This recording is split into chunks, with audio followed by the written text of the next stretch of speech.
Bill talks about escaping to an island named Haven where there are no cars. Haven is a TV series based on King's work, premiered in 2010. In the episode titled Love Machine, cars, boats, and appliances come to life and attack humans. When making this film, he heard Sam Raimi and other creators were having difficulty making a sequel to The Evil Dead. Stephen King loved the film, and his high praise is largely credited with its success. King brought the idea of a sequel to the attention of producer Dino De Laurentiis, who helped Raimi make Evil Dead 2. Had King not been working with De Laurentiis on this movie at the time, the horror franchise may have never gotten past the original. It is because of Maximum Overdrive that Evil Dead became a franchise. The woman who was attacked by the flying watermelons later got married to Donald Trump in 1993.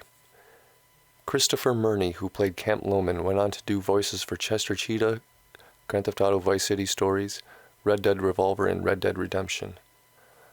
Giancarlo Esposito later became a huge star with his chilling performance in Breaking Bad. You just never know how things are going to turn out. I remember chit-chatting with Yardley Smith at some point towards the end of production. She was telling me about some little animated thing that she was going to be doing. It sounded odd, but, that turned out to be The Simpsons. We saw her leaving with her, backpack and a suitcase like she's going somewhere. And I don't know who said, somebody said, "Where are you going?" She goes, "Oh, I don't know. I've got an audition for some cartoon in New York. I'll be back Monday." Wow. The producers of Maximum Overdrive, Martha Schumacher and Dino De Laurentiis, started working together in 1985 with Maximum Overdrive, and they ended up getting married together in 1990. Many have said now is a better time than ever to remake Maximum Overdrive because of the giant leaps in technology since 1986. And with the current state of the film industry saturated with sequels and remakes, it seems like it could happen.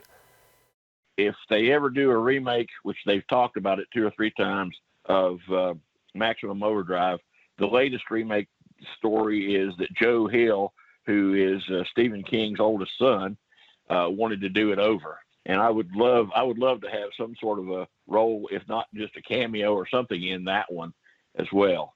That would be the crazy, that would be the crazy icing on the cake for me to do that. Now the original head is still around, Right? but the guy restored it. I mean, the whole lower jaw and the left ear was off of it. And back in 1985, my wife and I owned a video store here in town. It was called Uncle Jim's Videoland, and all my family moved to North Carolina, down around Wilmington area, and we used to visit them, of course, quite often. And one time coming back, we passed where they were filming Maximum Overdrive. We had no clue at the time what it was, but it was pretty cool. We saw the trucks going around the truck stop. There were signs for a couple miles telling you if you stopped, you'd be fine. There was a movie being filmed and so on. The drawbridge in the movie, we went over it every time, but we had no clue at that time that Maximum Overdrive was being made. I traveled to cons all over the U.S., Canada. We've done some car shows. We're pretty much good at, we did a birthday party even. We did a show in West Virginia last year, and there was a little boy had autism, and Maximum Overdrive was his thing, and his mother asked us if we would bring it to the park for his birthday. So we did the show on Saturday. Sunday morning we came there, and it was just, I get chills thinking about it. It was great, and made a little boy very happy. And this is what it's all about. This is the Green Goblin head from Maximum Overdrive. When I first got it, it was gone from here down. All this, the top of the ears from here up were gone. It was all burnt, the eyes were out of it. And this is what it is today. And when I was at Niagara Falls Comic-Con, I met Mr. Esposito. He was the video game player in Maximum Overdrive, played Gus in Breaking Bad. He posed for pictures with it, and I got him to sign it here behind the ear.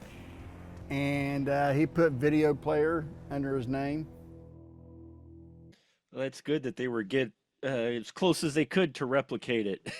Oh yeah, it's a '77 Western Star, and the spec for the replica Goblin head Mm-hmm. are somehow Nate got the schematics or the blueprints or whatever those guys call those things. I don't know, but the plans anyway, and he built it very, very close to the original.